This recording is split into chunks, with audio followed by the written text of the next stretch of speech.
میرے میٹھے اسلامی بھائیوں، جیسے جیسے دن گزرتے جا رہے ہیں، جیسے جیسے گھڑی آگے بڑھتی جا رہی ہے، گھنٹے گزرتے جا رہے ہیں، دل پر ایک خوشی طاری ہوتی جا رہی ہے، طبیعت میں ایک فریشنس آتی جا رہی ہے کہ سبحان اللہ، چند ہی لمحوں کے بعد، چند ہی دنوں کے بعد وہ مہینہ آنے والا ہے جس کا سارا سال انتظار رہا کرتا ہے۔ عاشقان رمضان تو سارا سال انتظار کرتے ہیں نا کہ وہ مہینہ آ جائے کہ جس میں اللہ کی رحمت چھما چھم برستی ہے۔ عاشق رمضان میرے شیخ طریقت امیر اہل سنت کیا پیارے انداز میں ماہ رمضان کو ویلکم کرتے ہوئے، مرحبا کہتے ہوئے لکھتے ہیں، مرحبا مرحبا پھر آمد رمضان ہے، مرحبا صد مرحبا پھر آمد رمضان ہے، کھل اٹھے مرجھائے دل تازہ ہوا ایمان ہے، ہم گناہگاروں پہ یہ کتنا بڑا احسان ہے، زندگی میں پھر عطا تو نے کیا رمضان ہے، تجھ پہ صدقے جاؤں رمضان تو عظیم الشان ہے، کہ خدا نے تجھ میں ہی نازل کیا قرآن ہے، ہر گھڑی رحمت بھری ہے، ہر طرف ہیں برکتیں، ماہ رمضان رحمتوں اور برکتوں کی کان ہے، اے روزہ رکھنے والوں جھوم جاؤ، روزہ داروں جھوم جاؤ، کیونکہ دیدار خدا خلد میں ہوگا تمہیں یہ وعدہ رحمان ہے۔ روزہ داروں کو جنت میں اللہ کا دیدار کروایا جائے گا، دو جہاں کی نعمتیں ملتی ہیں روزہ دار کو، جو نہیں رکھتا ہے روزہ وہ بڑا نادان ہے۔ یا خدا تو مدینے میں کبھی رمضان دکھا، مدتوں سے دل میں یہ عطار کے ارمان ہے۔ میٹھے اسلامی بھائیوں، وہ مہینہ آنے والا ہے جس کی ہر گھڑی رحمت بھری ہے۔ ذرا غور کیجئے، سارا سال مجھے اور آپ کو جو تنگ کرتا ہے، جو ورغلاتا ہے، جو گناہوں کی طرف لے جانے کی کوشش کرتا ہے، قرآن جس کے بارے میں فرماتا ہے اِنَّهُ لَكُمْ عَدُوٌّ مُبِينٌ، بے شک شیطان تمہارا کھلا دشمن ہے، وہ اینیمی، وہ دشمن، وہ رمضان میں قید کر دیا جاتا ہے۔ اب ہمیں ورغلانے والا، ہمیں بہکانے والا، ہمیں گناہوں کی طرف بلانے والا نہیں ہے، میدان میں وہ نہیں ہوتا۔ اب آپ ہیں اور اللہ کی عبادت ہے، آپ ہیں اور رب کی رحمت ہے۔ اور اس مہینے کا اجر کتنا ہے؟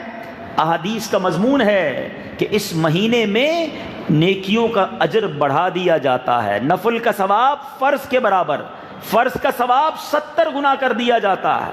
ذرا غور کیجئے، اور رحمتیں کیسی ہیں؟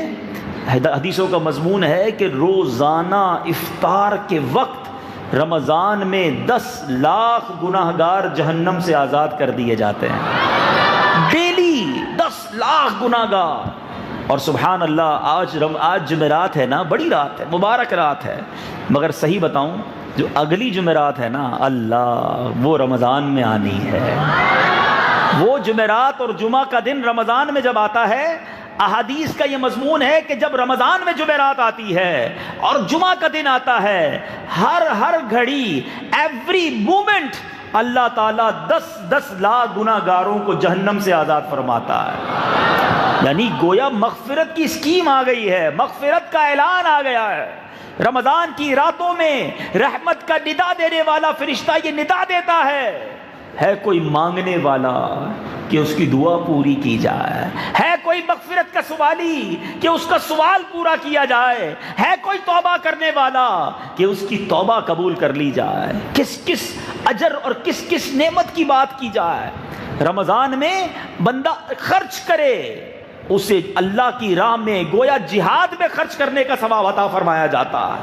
یعنی ہماری تو یوں سمجھیے کہ لاٹری نکل آئی ہے، رمضان آ جاتا ہے تو مسلمانوں کے لیے گویا کمال کا مہینہ آ گیا۔ جبھی تو حدیث پاک ہے نا، میرے آقا فرماتے جس کا مضمون ہے میری امت کو پتہ ہوتا رمضان کیا ہے تو وہ تمنا کرتے کہ سارا سال ہی رمضان ہوتا۔ مولا علی شیر خدا کرم اللہ تعالی وجہ الکریم سے پوچھو، آپ کہتے ہیں اگر اللہ تبارک و تعالیٰ کو اس امت کو عذاب دینا ہوتا نا، امت محمد صلی اللہ تعالیٰ علیہ وسلم کو عذاب دینا ہوتا تو اللہ تعالیٰ انہیں رمضان اور سورہ اخلاص عطا نہ فرماتا۔ اگر رمضان دیا ہے نا، قرآن پاک کی سورہ اخلاص دی ہے، تو اس کا مطلب یہ اللہ ان پر رحم کرنا چاہتا ہے، مغفرت کرنا چاہتا ہے، بخشنا چاہتا ہے۔ اب بتائیے میرے میٹھے اسلامی بھائیوں، پھر ہمارا ایٹیٹیوڈ، ہمارا انداز کیا ہونا چاہیے رمضان میں؟ ایک اور حدیث پاک سنو، نبی پاک علیہ الصلوۃ والسلام فرماتے ہیں اب اس مہینے میں دو قسم کے انداز نظر آتے ہیں۔ کچھ لوگ تو بڑے چست، روزے رکھنے میں، تراویح پڑھنے میں، تلاوت کرنے میں اللہ ایسی ہمت دے دیتا ہے۔ ہم نے ایسا بھی دیکھا جو لوگ نارملی سست ہوتے ہیں، اللہ انہیں بھی طاقت دے دیتا ہے اور وہ سارے روزے رکھ رہے ہوتے ہیں، ہمت میں آ جاتے ہیں۔ کچھ لوگ وہ ہیں جو سارا سال دندناتے پھرتے ہیں، رمضان میں کہتے ہیں نہیں جناب روزے نہیں رکھے جا رہے، تراویح نہیں پڑھی جا رہی، بستر سے کھڑے ہی نہیں ہوتے۔ اب آج میں جو حدیث سنانے جا رہا ہوں نا، اپنے بارے میں غور کر لیں کہ میں کس کیٹیگری میں آ جاتا ہوں۔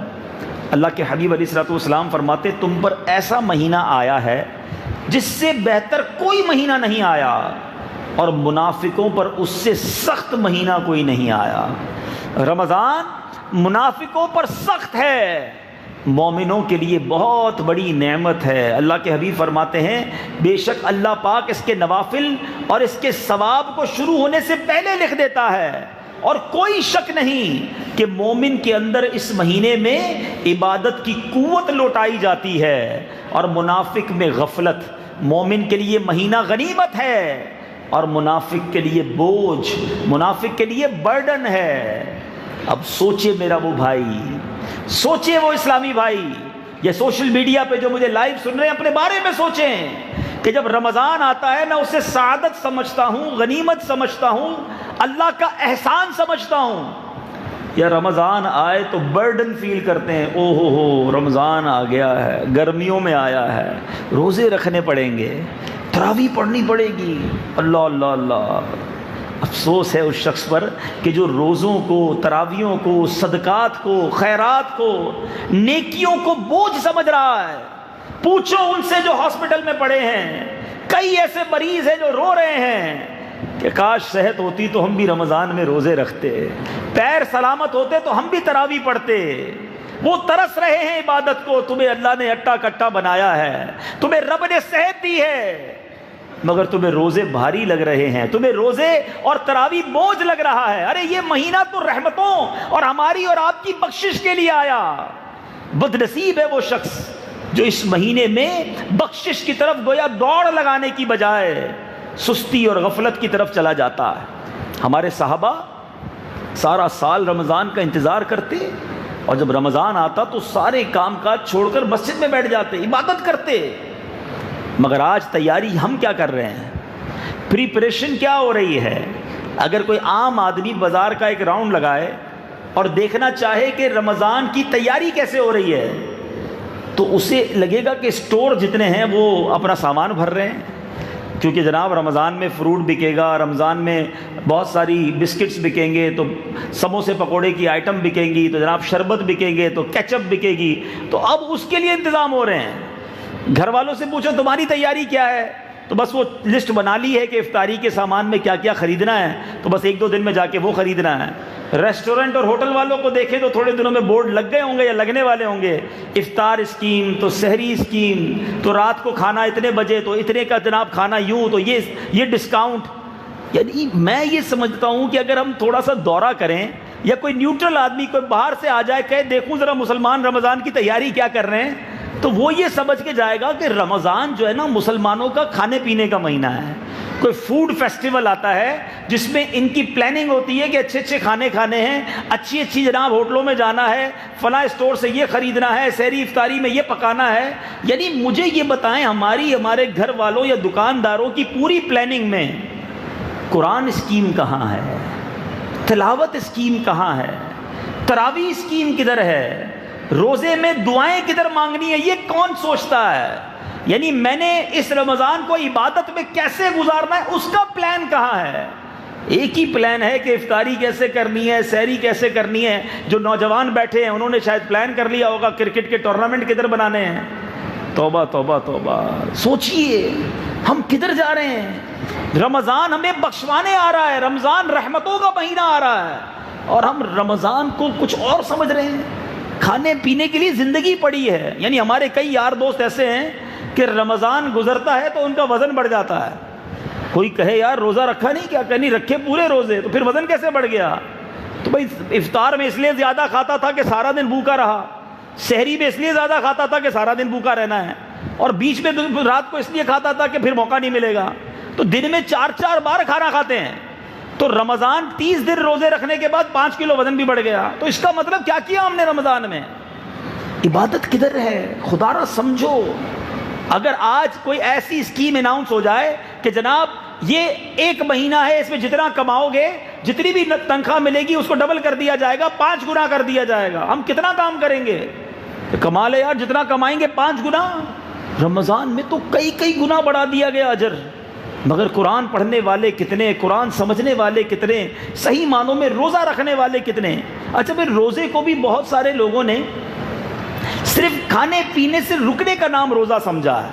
سارا دن موبائل پہ بیٹھے ہیں. کیا کر رہے ہو بھائی؟ ٹائم پاس کر رہا ہوں. روزہ بہت لمبا ہے نا, تو ٹائم پاس کیا ہو رہا ہے؟ گیم کھیل کر ہو رہا ہے, فلمیں دیکھ کر ہو رہا ہے, ڈرامے دیکھ کر ہو رہا ہے, معاذ اللہ سوشل میڈیا پہ. اور کیا ہوتا ہے, آپ 2 گھنٹے فیس بک پر گزاریں گے, ان 2 گھنٹوں میں کیا دیکھا آپ نے؟ ارے یاد رکھو میٹھے اسلامی بھائیوں, آنکھ کا بھی روزہ ہے. آنکھیں حرام دیکھ رہی ہیں اور پیٹ بھوکا ہے. حدیث پاک کا مضمون ہے, جو بھوکا رہ کر گناہوں سے نہیں بچتا, اللہ کو اس کے بھوکے پیاسے رہنے کی کوئی حاجت نہیں ہے. ہم کہیں جناب میں روزہ دار ہوں, یہ کیسا روزہ دار ہے جس کی زبان جھوٹ بولتی ہے؟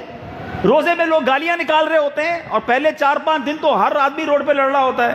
روزہ پہلی پورے سال میں دوبارہ رکھنے کا موقع ملا نہیں, اب روزہ رکھا, اس کا کسی کا سگریٹ چھوٹ گیا, کسی کا پان چھوٹ گیا, اب ہر آدمی پہ غصہ آ رہا ہے اس کو. رکشے والے, بس والے, مزدور, پھر اور روڈ پہ لوگ ایک دوسرے سے لڑ رہے ہوتے ہیں. روزے میں لڑائی یہ کیا ہے؟ نہیں میرے میٹھے اسلامی بھائیوں, آپ کے پورے بدن کا روزہ ہے. لڑائی جھگڑے کی اجازت تھوڑی مل جائے گی روزے میں, پھر گالیاں نکلتی ہیں, ہاتھ پاتا پائی ہوتی ہے. استغفر اللہ, یہ روزے کی روحانیت کہاں سے ملے گی؟ نبی پاک کا یہ فرمان یاد رکھو کہ روزہ رمضان مومن کے لیے غنیمت ہے اور منافق کے لیے بوجھ ہے. جس کو یہ فیل ہوتا ہے, جس کو یہ احساس ہوتا ہے کہ رمضان آتا ہے تو مجھ پر بوجھ پڑ جاتا ہے, وہ اللہ سے معافی مانگے, اللہ سے عرض کرے کہ مولا مجھے محبت رمضان عطا کر دے. سیکھو امیر اہل سنت سے, سارا سال روتے یا اللہ مجھے رمضان عطا کر دینا, سارا سال غم رمضان ہے ان کے دل میں, اور پوچھو امیر اہل سنت کے دل میں اب کیسی خوشی ہوگی. ایک ایک دن گزارنا گویا ان کے لیے بھاری ہوگا کہ جلدی رمضان آ جائے, بس میں رمضان میں داخل ہو جاؤں. ہیں کیوں؟ کیونکہ اگر کسی کا رمضان میں انتقال ہوا, بغیر حساب کے اسے جنت میں داخل کر دیا جائے گا. اس میں جینا بھی نعمت ہے, اس میں مرنا بھی نعمت ہے. ایک ایک سانس, روزہ دار کی ہر سانس پر اسے نیکی ملتی ہے. اس مہینے کی جو پہلی رات ہے نا, اللہ تعالیٰ میں جلدی جلدی ماہ رمضان صحت اور عافیت کے ساتھ نصیب فرمائے. پہلی رات, سبحان اللہ. اور رمضان پورے کی تو بات ہی کچھ اور ہے. حدیث پاک کا مضمون ہے, جب پہلی رات آتی ہے رمضان کی, اللہ تعالیٰ اپنے بندوں پر رحمت کی نگاہ فرماتا ہے, اور جب اللہ رحمت کی جس پر نگاہ فرمائے گا اس کو کبھی بھی عذاب نہیں دے گا. رمضان کی پہلی رات اور آخری رات, یہ دونوں بڑی کروشل ہیں. چاند رات رمضان کی, اور چاند رات جس کو ہم عید کی کہتے ہیں. پہلی رات خاص نگاہ رحمت کی رات, اور آخری رات اس کو علماء کہتے ہیں لیلۃ الجائزہ ہے, انعام کی رات ہے, مزدوری ملنے کی رات ہے. اب پتہ نہیں میں رمضان میں تو دوبارہ نہیں آ سکوں گا, تو حیدرآباد والوں آج آپ کو چاند رات, عید کی چاند رات کا بھی ایک پیغام دے دوں, سنیے گا. اللہ تبارک و تعالیٰ نے پورے مہینے میں کروڑوں بخشے نا, ہر روز 10 لاکھ افطار کے وقت, جمعرات اور جمعے کو ہر لمحے 10 لاکھ. اگر کیلکولیٹ کریں تو رمضان میں اگر اسی حساب سے بخشش ہوئی تو کروڑوں بخشے گئے. پھر رب کریم آخری رات فرشتوں سے پوچھتا ہے, اے فرشتوں ان لوگوں کے بارے میں کیا کہتے ہو جنہوں نے مزدوری کی؟ فرشتے عرض کرتے ہیں مولا ان کو تو مزدوری پوری ملنی چاہیے. اللہ فرماتا گواہ ہو جاؤ میں نے ان سب کی مغفرت فرما دی ہے. بخشش کی رات ہے, مزدوری ملنے کی رات ہے. مگر سچ بتاؤ میرے بھائیوں, میرے میٹھے اسلامی بھائیوں, ہم چاند رات کو اکثریت مسلمانوں کی کیا کرتی ہے؟ عجیب ماجرا ہے. مجھے تو یہ سمجھ نہیں آتا کہ ہم کہتے نہیں ہیں, مگر ہمارا ایٹیٹیوڈ, ہمارا انداز پیغام کیا دیتا ہے. مثال دیتا ہوں, مغرب کی نماز پڑھی ہم نے 29ویں روزے کی یا 30ویں روزے کی، اللہ سے دعا کرتے ہیں اللہ ہمیں پورا مہینہ عطا فرمائے، پورے 30 روزے عطا فرمائے. لیکن اگر ہم نے 30ویں روزے کی مغرب پڑھی، ٹھیک ہے، اور مغرب کے بعد اعلان ہو گیا 29ویں روزے کی، 30ویں کو تو کنفرم ہی ہوتا ہے، 29ویں کو یا 30ویں کو پتہ چل گیا کہ بھائی رمضان ختم ہو گیا ہے، جتنے نمازی مغرب میں ہوتے ہیں کیا اتنے عشاء میں ہوتے ہیں؟ مجھے یہ سمجھ نہیں آتا کہ ابھی چاند دکھا ہے، مسجد گویا صدا لگاتی ہوگی کہ رمضان تو چلا گیا، یہ مسلمان کدھر چلے گئے؟ کیا میں اور آپ صرف رمضان میں مسلمان ہیں؟ کیا میں اور آپ صرف رمضان کے نمازی ہیں؟ ذرا سوچو نا، کیا اللہ نے صرف رمضان میں نماز فرض کی ہے؟ ہم کہتے نہیں ہیں، مگر ایٹیٹیوڈ، انداز کیا بتا رہا ہے کہ اے شیطان 30 دن تو بند رہا، اب تو چھوٹا ہے، ہم تیرے استقبال کے لیے حاضر ہیں. استغفر اللہ. ہم یعنی بتائیے نا اس کا مطلب کیا ہے؟ اس رات، صرف اسی رات، عید کے دن جو گناہ ہوتے ہیں وہ اپنی جگہ، مگر جو چاند رات، لیلۃ الجائزہ، انعام ملنے کی رات ہے، اس رات کو کتنے گناہ ہوتے ہیں. سنیما گھر کی ٹکٹیں بک ہو رہی ہیں، ڈراموں کی ٹکٹیں بک ہو رہی ہیں، بازار میں پیر رکھنے کو جگہ نہیں ہے، بڑی بڑی آواز میں میوزک بج رہا ہے، مرد عورت لڑکے لڑکیاں بازاروں میں گھوم پھر رہے ہیں، طوفان بدتمیزی ہے. ارے نہیں کیا ہو گیا؟ مسلمانوں کو خوشی منانا ٹھیک ہے، مگر یہ کیسی خوشی ہے جس میں رب کو ناراض کیا جا رہا ہے؟ مثال دیتا ہوں، جس تاریخ کو آپ کو تنخواہ ملنی ہو، جس کو کہے سیٹ کہ بھائی کل آنا، کل تنخواہ لے جانا، اس دن تو بندہ زیادہ سیٹ ٹائم پہ جاتا ہے، طریقے سے بات کرتا ہے، اسی دن جا کر سیٹ صاحب کو ناراض کر دے، ہنگامہ شروع کر دے اپنے آفس میں. تو کوئی کہے بے وقوف آدمی، جس دن تنخواہ ملنی تھی اسی دن جھگڑا کر لیا، اسی دن حرکتیں خراب کی، تو نے عقل نہیں تھی؟ اب ذرا سوچیں کہ جس رات اللہ فرماتا ہے انعام ملنے کی رات ہے، مزدوری ملنے کی رات ہے، اس رات کیا ہونا چاہیے تھا؟ آنسو ہوتے، گڑ گڑانا ہوتا کہ یا اللہ پورا مہینہ تو غفلت میں گزارا، مولا یہ رات اپنے کرم سے میری بخشش کر دے. ہمارا افطار کے وقت کیا حال ہونا چاہیے تھا؟ ناظرین غور کیجئے، ہر روز افطار میں 10 لاکھ گناہگار بخشے جائیں گے. افطار کے دسترخوان پر افراتفری ہوتی ہے، شربت آیا کہ نہیں، پکوڑے آئے کہ نہیں، چنے آئے کہ نہیں، فلاں آئے. ارے بھائی 10 لاکھ بخشے جانے کا وقت ہے، تم ان میں لگے ہوئے ہو، بعد میں کھا لینا. ہونا کیا چاہیے؟ سارے گھر والے ہاتھ اٹھاتے، والد بھی ہاتھ اٹھاتا، والدہ بھی اٹھاتی، بچے بھی اٹھاتے، اور سب کے آنکھوں میں آنسو ہوتے کہ اللہ آج بخشے جانے والوں میں ہم سب گھر والوں کا نام لکھ دے. پاکستان والوں کے لیے تو بڑی نعمت پتہ ہے کیا ہے؟ کہ عین اسی وقت مدنی چینل پر ایک شاندار دعائیہ اجتماع ہو رہا ہوتا ہے، سارے گھر والے اپنے گھر میں مدنی چینل آن کر کے بیٹھ جائیں، اللہ کے ولی کا دیدار بھی کریں، ان کے ساتھ دعا میں شامل ہوں. کروڑوں لوگ آمین کہہ رہے ہوتے ہیں، پتہ نہیں کس کی آمین کے صدقے ہمارا بیڑا پار ہو جائے.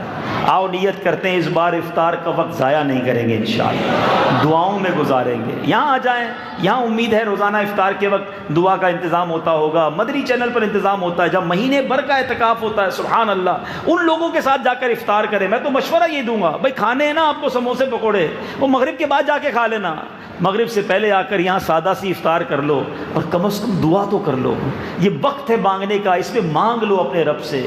اس بار رمضان میں پیارے اسلامی بھائیوں ایک نیت کرنی ہے، پوری کوشش کرنی ہے. ہم کوشش کریں گے، اللہ کامیابی دے گا کہ اس پورے رمضان میں انشاءاللہ ہم کوئی گناہ نہیں کریں گے، کیونکہ رمضان میں گناہ کرنا جو ہے نا یہ بڑا ناپسندیدہ ہے. یہ کچھ لوگ نہیں سمجھتے. دیکھیں کچھ مقام، کچھ دن، کچھ مہینے ایسے ہوتے ہیں، کچھ وقت کہ جس میں گناہ کرنا شدید عذاب کا وجہ بن جاتا ہے، شدید اللہ کی ناراضگی کا سبب بن جاتا ہے. مثال کے طور پہ کوئی شخص باہر کسی کو گالی دے، غلط کام ہے، مسجد میں آ کر دے، اب کیا کہیں گے؟ یار استغفر اللہ، مسجد میں گالی، بھائی یہی کام باہر کرتا ہے، گناہ ہے، مسجد میں شدید گناہ ہو گیا نا. کوئی باہر گانے باجے کرے، غلط ہے، لیکن کوئی مسجد میں آ کے گانے بجانا شروع کر دے، آپ کہیں گے یار شرم نہیں آتی؟ اللہ کے گھر میں ہے نا، فرق ہے نا. اسی طرح کوئی پاکستان میں گناہ کرے، ایک گناہ کا ایک گناہ ہے. کوئی مکے میں جا کے گناہ کرے، ایک گناہ کا 1,00,000 گناہ ہے. بالکل اسی طرح ماہ رمضان کے علاوہ گناہ کرے یقیناً ناپسندیدہ ہے، مگر جو رمضان میں گناہ کرے، خدا را سمجھو یہ مہینہ گناہ نہیں کرنے، بچنا ہے اپنے آپ کو.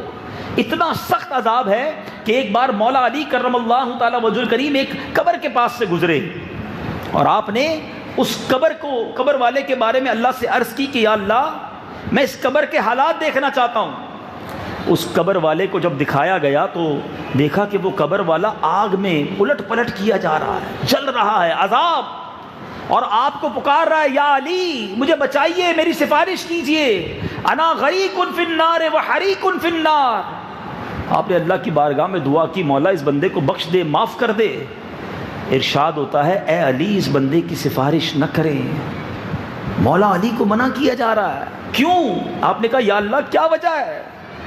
فرمایا اے علی یہ بندہ دن میں تو روزے رکھتا تھا، رات گناہوں سے باز نہیں آتا تھا، روزہ دار تھا مگر گناہ بھی ساتھ کرتا تھا، قبر میں آگ بھڑکا دی گئی۔ اے رمضان میں گناہ کرنے والوں، اے رمضان میں فلمیں ڈرامے دیکھنے والوں، اے رمضان میں حرام کمانے والوں، اے راتوں کو دوستوں کے ساتھ تاش پتے اور حرام گیم کھیل کر اپنی راتوں کو خراب کرنے والوں، کرکٹ میچ کھیل کر لوگوں کی نیند خراب کرنے والوں، حقوق العباد تلف کرنے والوں، خدا را غور کرو۔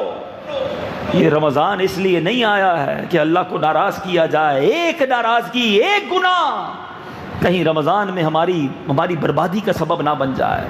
بچاؤ اپنے آپ کو، ڈر جاؤ اس مہینے کے بارے میں کہ ایک تو رحمتیں برس رہی ہیں اور اس میں بھی میں گناہ کروں۔ میرا تو ایک ہی کام ہونا چاہیے کہ بس بخشا جاؤں، معاف کر دیا جاؤں، نکل جاؤں، اچھوں کے صدقے میں بھی بس نکل جاؤں، جنت میں پہنچ جاؤں۔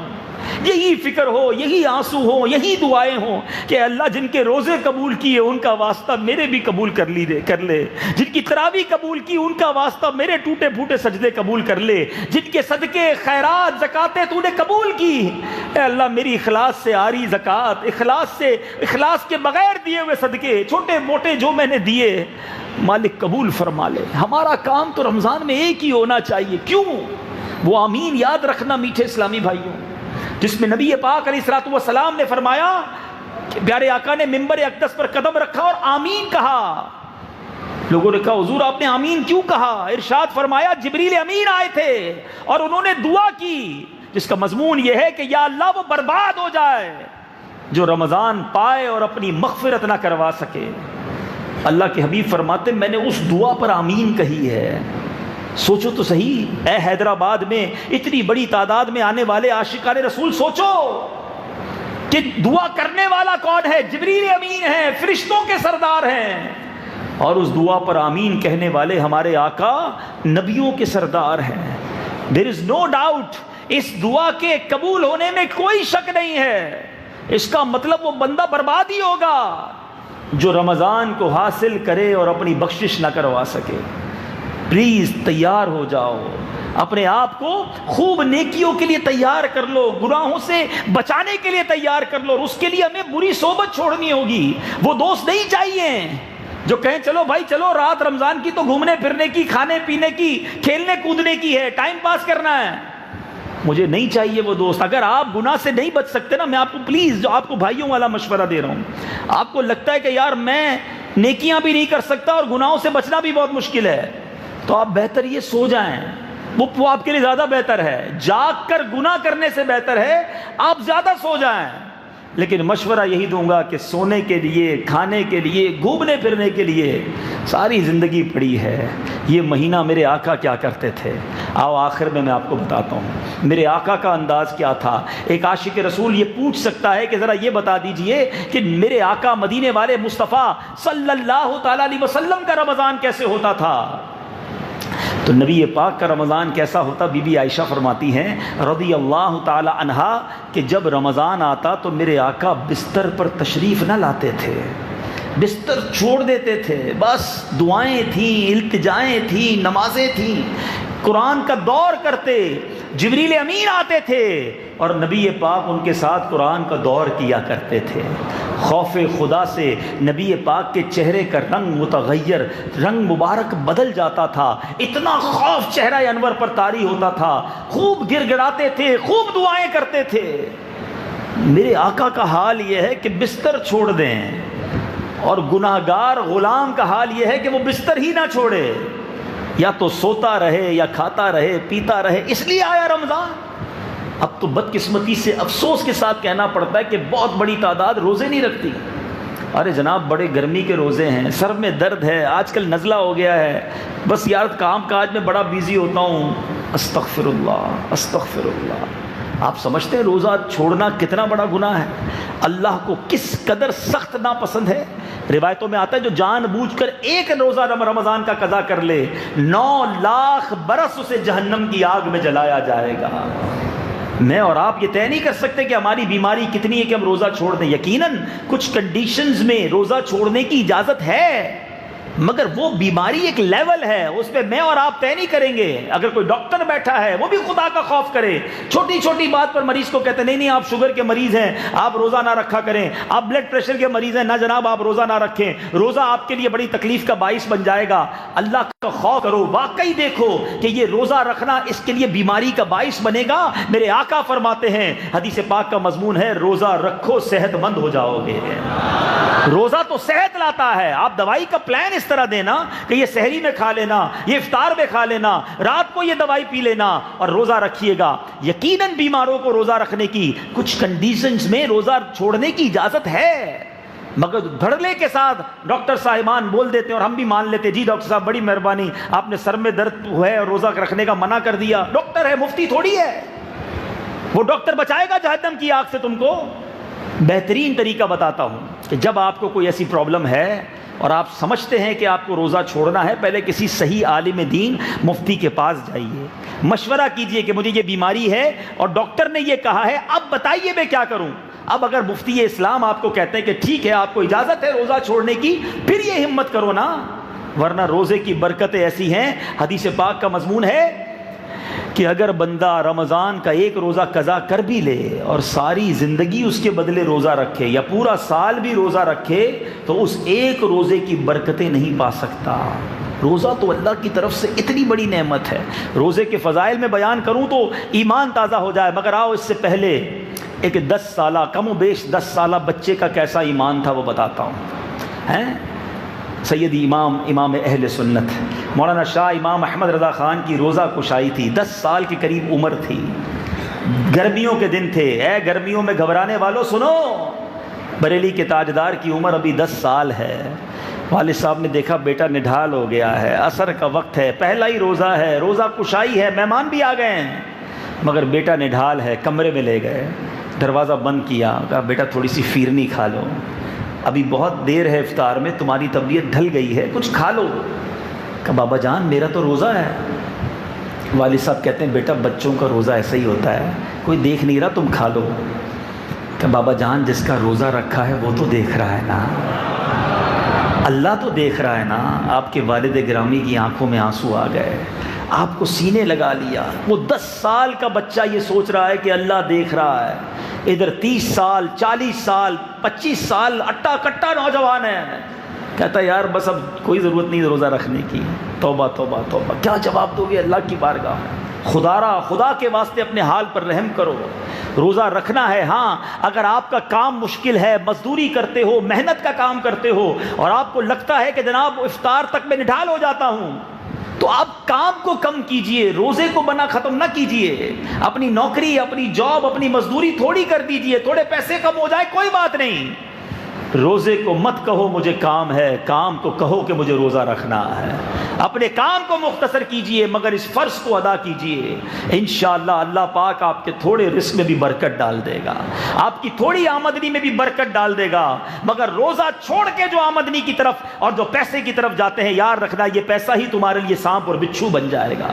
روزے کے فضائل کیسے کیسے احادیث سے ملتے ہیں۔ نبی پاک علیہ الصلوۃ والسلام فرماتے ہیں 5 نمازیں اور جمعہ اگلے جمعے تک اور ماہ رمضان اگلے ماہ رمضان تک گناہوں کا کفارہ ہے، جب تک کبیرہ گناہوں سے بچا جائے۔ سبحان اللہ، میرے آقا فرماتے روزہ باطنی عبادت ہے، کیونکہ ہمارے بغیر بتائے کسی کو علم نہیں ہو سکتا کہ ہمارا روزہ ہے، اور اللہ پاک باطنی عبادت کو زیادہ پسند فرماتا ہے۔ روزہ اللہ کو بڑا پسند ہے۔ اے میرے میٹھے اسلامی بھائیوں، یاد رکھیے رمضان ایک بھٹی ہے، جیسے کہ بھٹی گندے لوہے کو صاف اور صاف لوہے کو مشیر کا پرزہ بنا کر قیمتی کر دیتی ہے، اور بھٹی سونے کو زیور کے لائق بنا دیتی ہے، ایسے ہی ماہ رمضان گناہ گاروں کو پاک کرتا ہے اور نیک لوگوں کے درجوں کو بڑھا دیتا ہے۔ ہے. یہ روزہ بھٹی سے گزرنا ہے, یہ تمہارے گناہوں کو صاف کر دے گا. بعض علماء فرماتے ہیں جو رمضان میں مر جائے اس سے سوالات قبر نہیں ہوتے. قیامت میں رمضان, قرآن روزہ دار کی شفاعت کریں گے.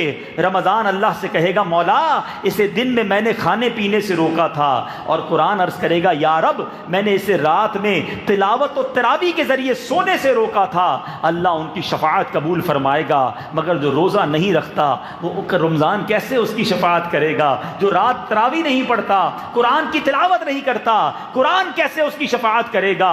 رمضان کو تھام لو, قرآن کو تھام لو, روزوں کو تھام لو, پھر دیکھو اس مہینے کی برکتیں کیسے ملتی ہیں. اب آئیے آخر میں ایک اور وہ کام جو میرے آقا اس مہینے میں خوب کیا کرتے تھے, اور وہ کام ہے, احادیث میں آتا ہے نبی پاک سے بڑا سخی کوئی نہیں ہے, آقا سے بڑا عطا فرمانے والا کوئی نہیں ہے. مگر جب رمضان کا مہینہ آتا تو نبی پاک کی سخاوت تیز آندھی سے زیادہ چلنا شروع ہو جاتی تھی. ہر سائل کو عطا فرماتے, ہر کسی کو عطا فرماتے. اور میرے آقا تو وہ ہیں جو آج بھی سب کو عطا فرما رہے ہیں. واہ کیا جود و کرم ہے شہ بطحا تیرا, واہ کیا جود و کرم ہے شہ بطحا تیرا, نہیں سنتا ہی نہیں مانگنے والا تیرا. تو نبی پاک کے غلاموں, یہ مہینہ سخاوت کا مہینہ ہے, یہ مہینہ خیرات کا مہینہ ہے, یہ مہینہ اللہ کی راہ میں خرچ کرنے کا مہینہ ہے. اس مہینے میں دل کھول کر خرچ کیجئے, اپنے غریب مسلمانوں پر خرچ کیجئے. اپنے گھر میں اتنی زبردست ہم آئٹمیں سحری اور افطاری میں کھاتے ہیں, کچھ غریبوں کا خیال کیجئے, دوسروں کے گھر میں بھی راشن پہنچا دیں. ہماری مسجدوں میں بہت افطار کا سامان آتا ہے. اللہ سلامت رکھے میرے امیر اہل سنت کو, کیا پیارا ذہن دیا آپ نے. فرمایا کسی غریب کو بھی اچھی افطاری کرنی ہوتی ہے, وہ مسجد میں آ جاتا ہے, کچھ نہ کچھ اچھی افطاری کر لیتا ہے. مگر ان کے گھر میں جو عورتیں ہیں, جو بچیاں ہیں, وہ کیا کریں, وہ کیسے اچھی افطاری کریں؟ تو کوشش کریں کہ بغیر کسی احسان کو جتائے کچھ مخصوص گھر کر لیں, اور ان کے گھر پر کچھ فروٹ, کبھی کچھ افطاری کا سامان بھجوا دو, تاکہ ان کے گھر میں بھی اچھی افطاری ہو جائے. اپنی زکوٰۃ کا پراپر حساب کیا کریں اور زکوٰۃ پوری نکالا کریں. ایک بڑی بدقسمتی کی بات یہ ہے کہ آج کل لوگ اپنی زکوٰۃ بھی پوری نہیں نکالتے. نہیں میرے میٹھے اسلامی بھائیوں, زکوٰۃ کو بوجھ نہ سمجھو. ہر زکوٰۃ دینے والا اللہ کا شکر ادا کرے. ارے مال دیتے وقت یہ نہ سوچے کہ یہ مال مجھ سے دور ہو رہا ہے, بلکہ مال دے کر اللہ کا شکر ادا کرے کہ مولا تیری مہربانی, تو نے مجھے دینے والا بنایا, مانگنے والا نہیں بنایا. دے کر احسان نہ جتایا کرو کہ میں غریبوں کی مدد کرتا ہوں, میں مسجد میں افطار کراتا ہوں, میں نے جناب فلاں کے گھر راشن ڈلوا دیا, رمضان میں نے فلاں کو زکوٰۃ دے دی. ارے میں نے کیا کیا؟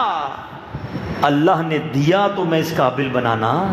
ہماری کوئی اوقات نہیں ہے. ہر زکوٰۃ دینے والا, ہر خیرات دینے والا, ہر صدقہ دینے والا جب بھی صدقہ و خیرات دے, ہو سکے تو سجدہ شکر ادا کرے کہ مالک آج جو میرے دروازے پر مانگنے آیا ہے, کل میں بھی کسی کے دروازے پر کھڑا ہو سکتا تھا. سوچو نا, آج آپ سے جو زکوٰۃ لینے آیا ہے اس نے کیا, آپ نے اس سے زیادہ نیک اعمال کیے ہیں, اللہ نے آپ کو مالدار بنا دیا.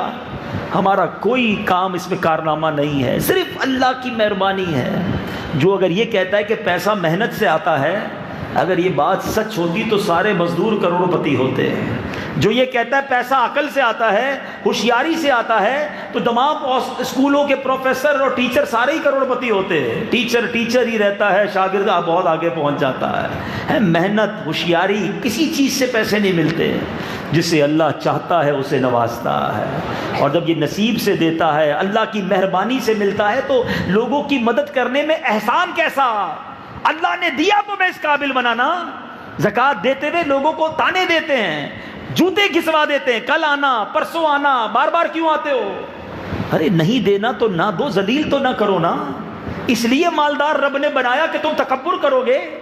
نہیں میرے میٹھے اسلامی بھائیوں. اور پھر کئی لوگوں کو تو یہ فیل ہوتا ہے, او ہو 10 لاکھ روپے زکوٰۃ بن رہی ہے میری, 10 لاکھ روپے زکوٰۃ میں دل بیٹھنے لگ جاتا ہے. اور اللہ کے بندے, رب نے 4 کروڑ دیے تو 10 لاکھ بنی نا. اللہ کا شکر ادا کر کے رب نے اتنے دیے, 4 کروڑ کا شکر نہیں ہے, 10 لاکھ بوجھ لگ رہا ہے. یاد رکھیے گا, جو زکوٰۃ کو بوجھ سمجھتے ہیں, رب جب چاہے وہ مال واپس لے لے گا. وَتُعِزُّ مَن تَشَاءُ وَتُذِلُّ مَن تَشَاءُ. یہ بیٹھے بزرگ, ان سے پوچھو, کئی زکوٰۃ دینے والے ایسے ہیں جو کچھ دنوں بعد زکوٰۃ لینے والے بن جاتے ہیں۔ ایسا قدرت کا چکر چلتا ہے کہ سب کچھ چلا جاتا ہے۔ اگر آپ چاہتے ہیں آپ کا مال محفوظ رہے، آپ چاہتے ہیں آپ کو اللہ اور برکتیں دے، حدیث پاک کا مضمون ہے زکوٰۃ دے کر اپنے مال کو مضبوط قلعوں میں قید کر لو، اپنے مال کو سیکیور کر لو۔ آپ چاہتے ہیں آپ کے مال کو آگ نہ لگے، آپ چاہتے ہیں آپ کا مال نہ لٹے، آپ کے مال کو کوئی چھین کر نہ لے جائے، زکوٰۃ دیا کرو، صدقہ دیا کرو، غریبوں کی دعائیں لیا کرو۔ یہ وہ دعائیں ہیں، یہ وہ برکتیں ہیں جو اللہ تعالیٰ تمہیں اس کے بدلے اور عروج عطا فرمائے گا۔ تو ہمیشہ اپنی زکوٰۃ، اپنی خیرات پوری زیادہ دیا کرو۔ ایک اور بڑی غلطی لوگ کرتے ہیں کہ کبھی کوئی ان کے پاس جائے مدد لینے کے لیے، نیکی کے کام کے لیے، یا کوئی غریب جائے تو کہتے ہیں بھائی ہماری زکوٰۃ پوری ہو گئی، اب اگلے سال آنا۔ یہ نہ کیا کرو۔ اگر آپ نے زکوٰۃ ماشاءاللہ پوری دے دی ہے، تھوڑے اور دے دو، آگے کے اکاؤنٹ میں جمع ہو رہے ہیں نا، زیادہ دے دو۔ زکوٰۃ تو ایڈوانس بھی دی جا سکتی ہے نا۔ یہ کیوں سوچتے ہو کہ یہ پیسے مجھ سے چلے جائیں گے؟ یہ جاتے نہیں ہیں، یہ آپ ہی کے اکاؤنٹ میں آگے جمع ہو رہے ہیں۔ حدیث پاک سن لو، حدیث پاک کا مضمون ہے گن گن کر خرچ نہ کیا کرو۔ نیکی کے کاموں میں گن گن کر خرچ نہ کرو، ورنہ وہ رب کریم بھی تمہیں گن گن کر عطا فرمائے گا۔ جب اللہ بے گنے عطا کر رہا ہے، جتنی ضرورت ہے اس سے زیادہ دے رہا ہے، تو آپ کے سامنے بھی اگر کوئی نیکی کا کام آ گیا تو کر ڈالو خرچ۔ بس اللہ کرے ایک ذہن بن جائے، آپ یہ ذہن بنا لو نا، پھر جب بھی اللہ کی راہ میں خرچ کرو گے بڑا مزہ آئے گا۔ اب ذہن یہ بناؤ، آپ کے حیدرآباد میں بھی ہوتا ہوگا، وہ اس کو ہم بی سی کہتے ہیں، کمیٹی کہتے ہیں، ڈالتے ہو نا، تھوڑے تھوڑے پیسے جمع کرتے ہیں سارے دوست مل کے۔ کیوں؟ یار ذرا بچوں کی شادی کے لیے، کسی برے وقت میں کام آئے گی، اماؤنٹ بڑی جمع ہو جائے گی، تھوڑے تھوڑے ڈالتے رہتے ہو۔ یقین کریں یہ مدنی بی سی ہے، یہ مدنی کمیٹی ہے۔ جب جیب میں پیسے ہو نا، اچھے کمائے ہوں، تھوڑے بہت مسجد میں ڈال دو، کسی غریب کو دے دو، نیکی کے کام میں خرچ کر دو۔ آپ بولو یار میری زکوٰۃ تو ہو گئی، کوئی بات نہیں، آپ یہ سوچو میں اپنے اکاؤنٹ میں ڈال رہا ہوں۔ اب میں آپ کو حدیث سناتا ہوں، ایمان تازہ ہو جائے گا۔ اور حدیث قدسی ہے، اللہ فرماتا ہے اے ابن آدم اپنا مال میرے پاس جمع کرا دے، نہ جلے گا، نہ ڈوبے گا، نہ کم ہوگا۔ میں اس دن تجھے واپس لوٹاؤں گا جس دن تجھے ایک ایک نیکی کی ضرورت ہوگی۔ بندہ ترس رہا ہوگا، ماں بھی نہیں دے گی یہ نیکی، باپ بھی نہیں دے گا، لیکن جس نے یہ دے دیا ہوگا نا، تھوڑا تھوڑا کر کے جمع کراتا رہا ہوگا۔ ڈپازٹ ہیں، آپ کیا کرتے ہو؟ بینک میں پیسے ڈالتے ہو، پھر بیلنس دیکھ کے خوش ہوتے ہو، خرچ تو کرتے نہیں ہو۔ بندہ بولتے ہیں بینک والا نہیں چھیڑنا، ان کے اڑا دیں، اس کو صرف سیکیور رکھو، بینک والے نہیں ہلانے۔ اور ڈالتے ہیں، پھر بیلنس دیکھتے اور بڑھ گیا، اور ڈالتے پھر بیلنس دیکھتے اور بڑھ گیا۔ خرچ تو کرتے نہیں ہو، خرچ تو وہی دو روٹی کھانی، سالن کھانا، چاول کھانا۔ بینک والے پڑے خوش کیا ہو رہے ہو؟ صرف بیلنس دیکھ کر۔ تو جنت کے اکاؤنٹ میں ڈال کے بھی خوش ہوتے رہو نا، کہ یار یہ میرے آخرت کے اکاؤنٹ میں اور ڈال دیے، میں نے اور ڈال دیے، اللہ کی رحمت سے اور ڈال دیے، مسجد کی تعمیر ہو رہی تھی اور ڈال دیے، غریب کی مدد تھی اور ڈال دیے، دعوت اسلامی والے آئے تم بھی لے جاؤ یار اور میرے آخرت کے اکاؤنٹ میں ڈال دو۔ آپ یہ سوچا کرو نا، پھر دیکھو آپ کو خرچ کرنے میں لطف آنے لگ جائے گا، مزہ آنے لگ جائے گا۔ تو اے میرے میٹھے اسلامی بھائیوں، اس مہینے میں خوب خرچ کرو۔ ویسے تو میرے آقا جو فرمائے حق ہے، مگر اس حدیث میں علماء بیٹھے ہیں، نبی پاک نے قسم اٹھائی۔ آقا کا ہر جملہ حق ہے نا، مگر انفسائز کرنے کے لیے، تاکید کرنے کے لیے نبی پاک فرماتے، حدیث پاک کا مضمون ہے، میں اللہ کی قسم کھا کر کہتا ہوں، اللہ کے حبیب کہہ رہے ہیں، میں اللہ کی قسم کھا کر کہتا ہوں، صدقہ دینے سے مال کم نہیں ہوتا۔ تو یہ طے ہے، یہ فائنل ہے کہ آپ خرچ کریں، اللہ آپ کے مال میں برکت ہی ڈالے گا، ملٹی پلائی ہو کر ہی آپ کا یہ مال آئے گا۔ بس پرابلم یہ کہ مائنڈ سیٹ نہیں بنتا۔ اللہ سے تجارت کرو، اللہ سے کاروبار کرو۔ آؤ آپ کو ایک آخر میں واقعہ سناتا ہوں۔ مدینہ پاک میں ایک سال قحط آ گیا، کھانے پینے کو پرابلم ہو گئی۔ لوگ، حضرت ابوبکر صدیق کا دور تھا، لوگ سیدنا ابوبکر صدیق رضی اللہ عنہ کے گھر گئے، کہا حضور بڑا مسئلہ ہو گیا ہے، کھانے پینے کو کچھ نہیں ہے۔ صدیق اکبر رضی اللہ عنہ نے فرمایا کہ انتظار کرو، اللہ کرے گا شام تک کوئی نہ کوئی صورت بنے گی۔ شام ہوئی تو حضرت عثمان غنی رضی اللہ تعالیٰ عنہ بہت بڑے بزنس مین تھے، بہت سارے تاجر ادھر بھی بیٹھے ہیں، آؤ میں آپ کو بتاتا ہوں بزنس ڈیل کس کو کہتے ہیں، مائنڈ سیٹ کس کو کہتے ہیں۔ تو حضرت عثمان غنی کے بزنس تھا اناج کا، اناج کے بیپاری بھی بیٹھے ہیں، سنو۔ تو 100 اونٹ اناج کے غلے کے بھرے ہوئے حضرت عثمان غنی کے آ گئے۔ اب پورے حیدرآباد میں کھانے کو نہ ہو، چاول شارٹ ہو اور کسی کے ٹرک بھر کے چاول آ جائیں تو بتاؤ وہ کیسا ریٹ لے سکتا ہے۔ پورے حیدرآباد میں ایک دانہ آٹے کا نہ ہو اور کسی کا گوڈاؤن آٹے کا بھر جائے، اب اس کی تو چاندی ہو گئی نا، مونوپلی کہتے ہیں نا کہ بھائی اب تو اپنے پسند کے ریٹ سے بیچیں گے۔ سارے مدینے کے تاجر پہنچ گئے حضرت عثمان غنی کے پاس، کہا حضور آپ کے 100 اونٹ، اچھا 100 اونٹ کا مطلب آج کی زبان میں سمجھو کہ 100 ٹرک بھر کے آ گیا اناج، ٹھیک ہے، سارے پہنچ گئے، حضور آپ کے پاس مال ہے، کسی کے پاس اناج نہیں ہے، آپ ہمیں یہ مال دیں، ہم لوگوں کو بیچیں، لوگ بھوکے ہیں۔ آپ نے فرمایا اچھا چلو اندر آ جاؤ، کمرے میں بیٹھو۔ ہم بھی کوئی بڑی ڈیل ہوتی ہے تو ذرا روم میں بٹھاتے ہیں نا بڑے گاہک کو، میٹنگ کرتے ہیں، ذرا چلو بھائی۔ حضرت عثمان غنی نے سب کو اپنے گھر میں بلا لیا، کہا بتاؤ کیا کہتے ہو، کتنا پروفٹ دو گے، کتنا نفع دو گے؟ لوگوں نے کہا حضرت 10 کے 12 لے لیں، جو آئٹم آپ نے 10 میں خریدی ہے 20% پروفٹ 12 میں ہمیں دے دیں۔ آپ نے فرمایا مجھے تو اس سے زیادہ مل رہا ہے۔ لوگوں نے کہا اچھا 13 لے لیں حضرت، کہا مجھے تو اس سے بھی زیادہ مل رہا ہے۔ کہا 14 لے لیں، کہا مجھے اس سے بھی زیادہ مل رہا ہے۔ کہا حضور 15 لے لیں، 10 کا 15 کا مطلب کیا ہوا، 50% پروفٹ، ٹھیک ہے۔ اب مدینے کے تاجر نے کہنے لگے کہ یا امیر المومنین یا ابا عمر ما بقی بالمدینۃ تجار غیرنا فمن زادک، حضور مدینہ منورہ کے جتنے بھی تاجر ہیں وہ سارے تو آپ کے سامنے بیٹھے ہیں، ہم سے زیادہ دے کون رہا ہے آپ کو، آفر کون دے رہا ہے؟ سارے کاروبار کرنے والے غلے کے تاجر آپ کے روم میں بیٹھے ہیں اور ہم آفر پہ آفر بڑھا رہے ہیں، آپ کہتے ہیں زیادہ مل رہا ہے، دے کون رہا ہے؟ سنو عثمان غنی کا جواب، کروڑوں روپے کما سکتے تھے اس دن اس زمانے کے لحاظ سے، آپ کہتے ہیں میرا اللہ مجھے 1 کا 10 دے رہا ہے،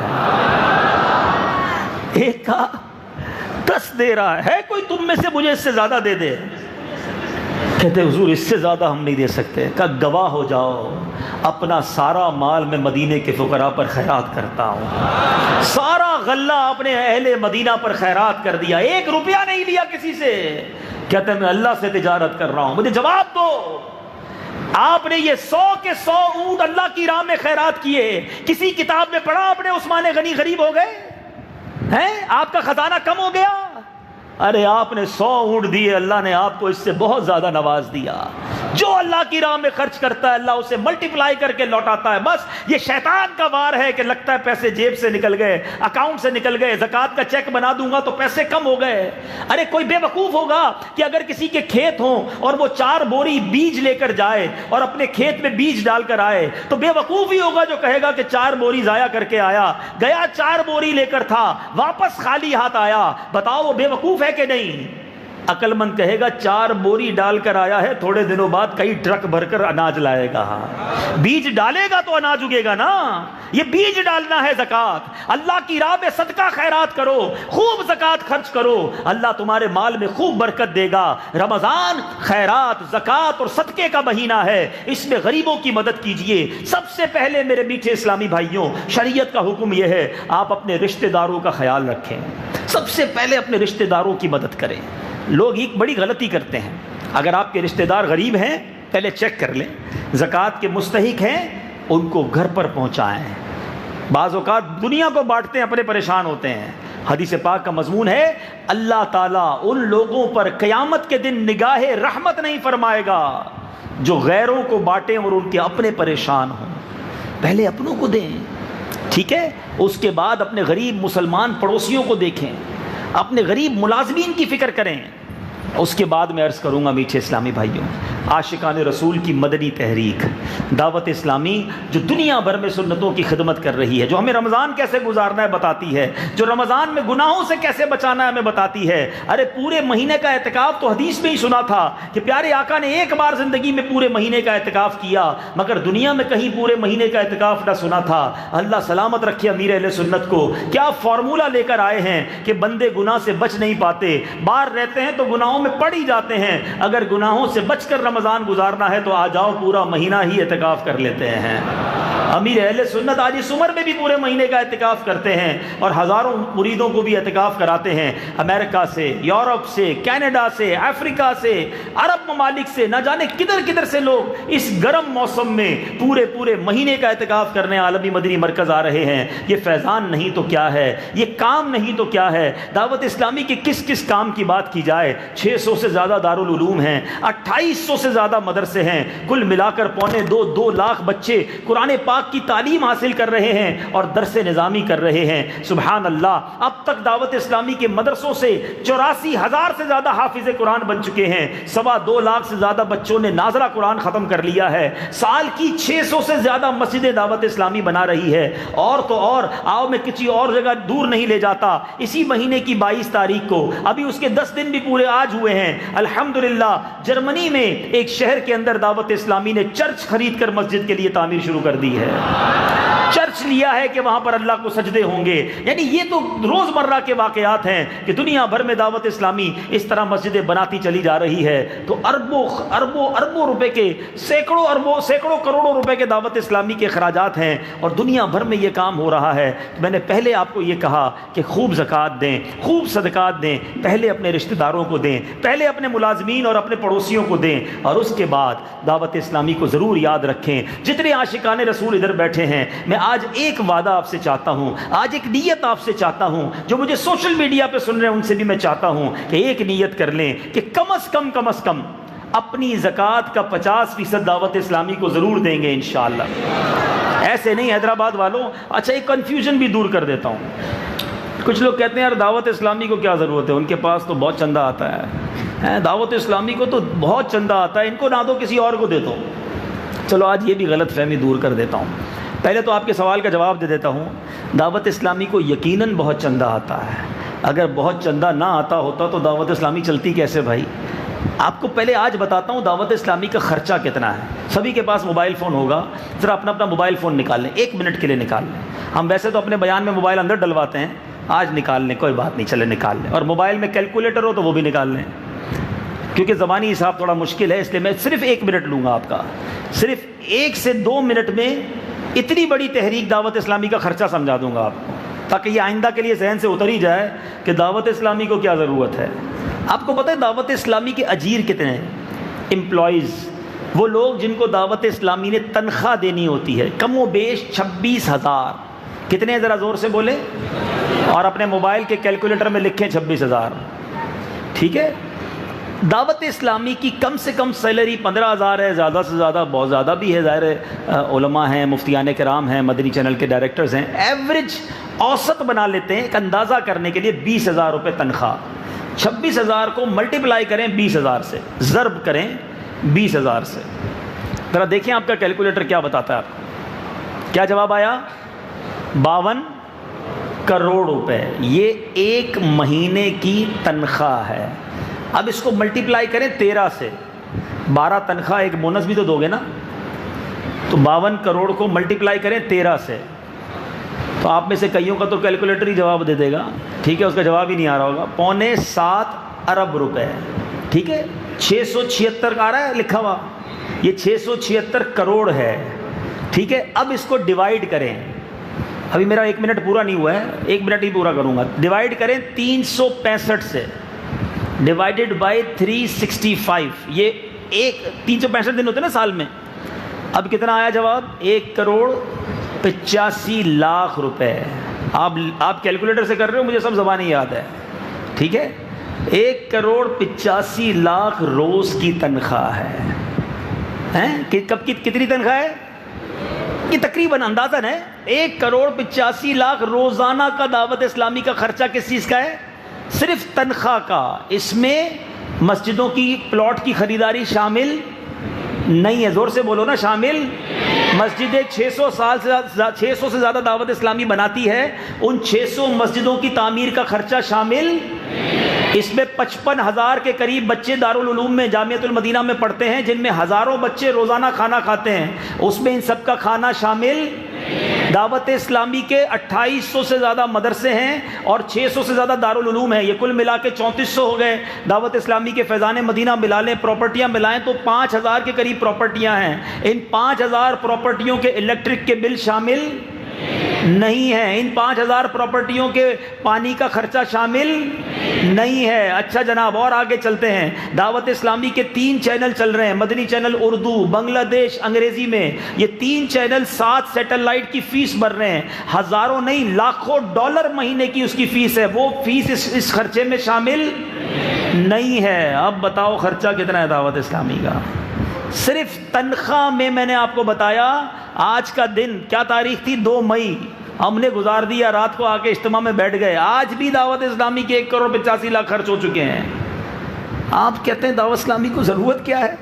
دعوت اسلامی کے کام سوچو کتنے ہیں، کئی لوگوں کو پتہ ہی نہیں ہے کام کتنے ہیں۔ میں آپ کو ایک اور کام بتاؤں جو دعوت اسلامی کرنے جا رہی ہے اور آپ سب چاہتے ہیں وہ کام ہونا چاہیے۔ دعوت اسلامی کے بہت سارے کام کرنے والے نہیں تھے، مجبوراً کرنے پڑے، کوئی اور نہیں کرتا، دعوت اسلامی کو کرنا پڑا۔ ہمارا کام تھوڑی تھا چینل کھولنا، جب کسی نے نہیں کھولا، چینل کے ذریعے بے حیائی بری باتیں سکھائی جانے لگی، علماء سے فتویٰ لیا، ہم تو کیمرے سے دور بھاگنے والے لوگ تھے، مگر کیوں چینل بنانا پڑا کہ گھر سے ٹی وی نہیں نکال سکتے، اب ٹی وی کے ذریعے ان کے اندر عشق رسول پہنچانا ہے، ٹی وی کے ذریعے تربیت کرنی ہے، تو چلو مدنی چینل ہی کھول لیتے ہیں۔ دنیا میں بتاؤ ایسا چینل کوئی آیا تھا جس کو دیکھ کر لوگ کلمہ پڑھ کر مسلمان ہو جاتے ہوں؟ کوئی ایسا چینل دنیا میں نہیں دیکھا ہوگا کہ جس کو دیکھ کر لوگ اپنے ماں باپ کے ہاتھ چومنا شروع کر دیں۔ ارے یہ تو سنا تھا کہ ٹی وی دیکھ کر بچے خراب ہو گئے، یہ کیسا ٹی وی چینل آیا ہے کہ جس کو دیکھتے ہیں تو لوگ خوف خدا میں رونا شروع ہو جاتے ہیں، ماں باپ کا ادب کرنا شروع ہو جاتے ہیں، 5 وقت کے نمازی بننا شروع ہو جاتے ہیں، بے پردہ عورتیں چینل دیکھتی ہیں، با پردہ بن جاتی ہیں۔ ارے اردو میں شروع کیا، انگریز ممالک سے میسج آیا، بڑا کمال کا چینل کھولا ہے، ہمارے بچوں کو اردو نہیں آتی ہے، مہربانی کیجئے، کرم کیجئے۔ ایک اور خرچہ سر پر لیا، دعوت اسلامی نے انگریزی مدنی چینل شروع کر دیا۔ بنگلہ دیش سے ڈیمانڈ آئی، جناب ہمارے لوگ اردو چینل پہ سیکھنا چاہتے ہیں، اردو سمجھ نہیں آتی، کرم کیجئے۔ ایک اور خرچہ اپنے اوپر ڈالا، بنگالی چینل شروع کر دیا۔ اب بتاتا ہوں دعوت اسلامی کیا کرنے جا رہی ہے، زبردست ڈیمانڈ ساری دنیا سے آ رہی ہے، جناب کچھ کیجئے۔ ہر بچے کے ہاتھ میں موبائل فون ہے، آئی پیڈ ہے، اور بچہ جناب بے حیائی اور برے چیزیں دیکھ رہا ہے۔ ہم کارٹون چھڑوا نہیں سکتے، کارٹون دیکھتا ہے تو کبھی بھگوان کہنا شروع کر دیتا ہے، کبھی کارٹون دیکھتا ہے تو شراب کی بات کرتا ہے، کبھی سنیما کی بات کرتا ہے، کبھی غلط باتیں کرنا شروع کر دیتا ہے۔ بچہ اس کام میں پڑ گیا ہے، خدا را دعوت اسلامی کچھ کرے۔ ارے دعوت اسلامی کا یہ کام نہیں تھا، مگر پچھلے مرکزی مجلس شورا کے مشورے میں یہ طے کر لیا گیا آنے والی نسلوں کو اس بے حیائی سے بچانا ہے، تو دعوت اسلامی ان قریب بچوں کا الگ مدنی چینل کٹ شروع کرنے جا رہی ہے۔ سبحان اللہ تو بڑے زور سے بولا آپ نے، ایک بار اور بولو سبحان اللہ۔ لیکن یہ فری میں نہیں چلے گا نا، اس کے لیے الگ کروڑوں روپے چاہیے ہیں۔ اب انشاءاللہ وہ دن آئے گا کہ بچہ کارٹون دیکھے گا، اور کارٹون میں جون اسے سنیما میں لے کے نہیں جائے گا، غلام رسول اسے مسجد میں لے کر جائے گا۔ وہ دیکھے گا کہ غلام رسول کے ماں باپ آتے تو کھڑے ہو کے ماں باپ کا ہاتھ چومنا ہے، بچہ کارٹون بند کرے گا اور اپنے ماں باپ کے ہاتھ چومنا شروع کر دے گا۔ مگر یہ سب کام کرنے ہیں دعوت اسلامی کو، اور آپ کہتے ہیں دعوت اسلامی کو چندہ کیوں دیں، تھوڑا سا دے دو بس، ٹھیک ہے ان کو بیچاروں کو، نہیں زیادہ دے دعوت اسلامی کو، تاکہ یہ اور پیغام آگے بڑھے اور دین کا پیغام اور آگے بڑھے۔ ارے کہیں اور کی بات چھوڑو، سندھ میں رہتے ہو آپ لوگ یار، آپ چلو تو صحیح سندھ اندر، ذرا جاؤ انٹیریئر سندھ، کتنی جہالت ہے، نہ کسی کو نماز پڑھنے آتی ہے، نہ کسی کو قرآن پڑھنا آتا ہے۔ کیا حیدرآباد میں تھوڑا سا دعوت اسلامی کا کام ہو گیا آپ خوش ہو گئے؟ میں نہیں کہتا حیدرآباد والوں میں جرمنی میں مرکز بنا کے دو، میں نہیں کہتا میں افریقہ میں مساجد بنا کے دو، کم از کم اپنے سندھ کی فکر کر لو، ابھی کتنی جگہ خالی ہے، پوچھو ایاز بھائی سے، یہاں کے نگرانوں سے بیٹھ کر پوچھو، کبھی یہ کہتے ہیں میں تھر میں مرکز بنانا ہے، وہاں لوگوں کو نماز سکھانی ہے، ادھر لوگوں تک دین پہنچانا ہے، آپ نہیں پہنچاؤ گے تو ہمارے وطن کے اندر لا دینی قوتیں کام کر رہی ہیں جو پیسہ خرچ کر کے لوگوں کا ایمان برباد کر رہی ہیں۔ اگر واقعی نبی پاک کے پرچم کو بلند کرنا ہے تو دعوت اسلامی کا ساتھ دینا ہوگا۔ دوبارہ اپنی بات پر آتا ہوں، ہم یہ نہیں کہتے سارے پیسے ہم کو دے دو، اپنی مسجد کو بھی، اپنے علاقے کی مسجد کو بھی دینا، اگر وہ عاشقان رسول کا مدرسہ ہے ان کو بھی مدد کرو، اپنے رشتہ داروں کو بھی دو، لیکن دعوت اسلامی کا حصہ بڑا رکھو، تاکہ جو دین کا کام دعوت اسلامی کر رہی ہے یہ پرواز اور آگے جائے، یہ کاروان اور آگے بڑھتے رہے۔ ایک بار مل کر سب نیت کریں انشاءاللہ کہ اپنی زکوٰۃ کا کم از کم 50% اسلام دعوت اسلامی کو دیں گے انشاءاللہ۔ کون کون نیت کرتا ہے انشاءاللہ؟ آپ چاہتے ہیں کہ یہ پیغام دنیا بھر میں پہنچے تو نیت کریں۔ اور ایک اور آخری بات، آج آپ کے 10-15 منٹ زیادہ لے لیے ہیں، ہر جمعرات عبدالحبیب نہیں آتا تو اگلی بار دیر نہیں ہوگی، بلکہ اب تو اگلی بار عصر سے مغرب ہوگا انشاءاللہ اجتماع، تو تھوڑا 5-10 منٹ معاف کر دیجئے گا۔ آخری بات کہ آپ نے خود تو اپنے عطیات دینے ہیں، لیکن ایک مہربانی کرو، اپنی جیب سے تو میں ایک لمیٹڈ پیسے دوں گا نا، جتنی لمٹ ہے، جتنی زکوٰۃ بنتی ہے، اب میں نے کہہ دیا 50% تو کسی کی زکوٰۃ ہی 1 لاکھ بنتی 50,000 دے دے گا، کسی کی 25,000 بنتی ہے وہ 12,500 دے دے گا، ٹھیک ہے، لیکن آپ جمع بھی تو کر سکتے ہیں نا. جو باتیں میں نے آپ کو بتائیں گے وہ دوسروں کو بتائیں نا، کہ اتنا خرچ ہے، اتنا بڑا کام ہے، میں نے کیوں کیلکولیٹر نکلوایا. آپ سب کو یاد ہو جائے گا. اگر میں زبانی کہتا آپ کو یاد نہ ہوتا، جس نے حساب کیا اس کو 26,000 بھی یاد رہے گا، اس کو 20,000 بھی یاد رہے گا، اور انشاءاللہ وہ دوسروں کو بتا سکے گا. تو بتائیں دوسروں کو. اور ایک آخری بات، انشاءاللہ ہمارے نگران جو ذمہ دار ہیں ایاز بھائی، ان کے پاس اور ان کے ذریعے جتنے ڈویژن نگران ہیں میں ان کو کہوں گا سب کو اردو پریزنٹیشن بھیج دیں. بلکہ حیدرآباد میں بہت سارے میمن رہتے ہیں، آپ کو ایک خوشخبری دے دوں، ہم نے دعوت اسلامی کی پریزنٹیشن جو ہے، دعوت اسلامی کے شعبہ جات کا تعارف میمنی زبان میں بھی ریکارڈ کر لیا ہے.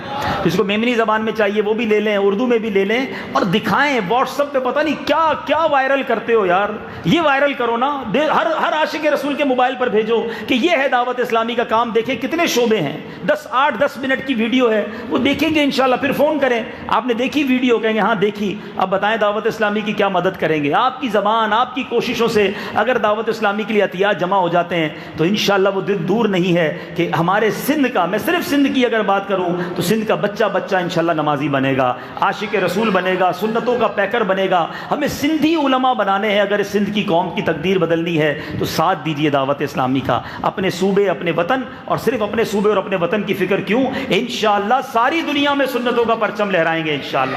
ہمارا مدنی مقصد کیا ہے؟ مجھے اپنی اور ساری دنیا لوگوں کی اصلاح کی کوشش کرنی ہے انشاءاللہ.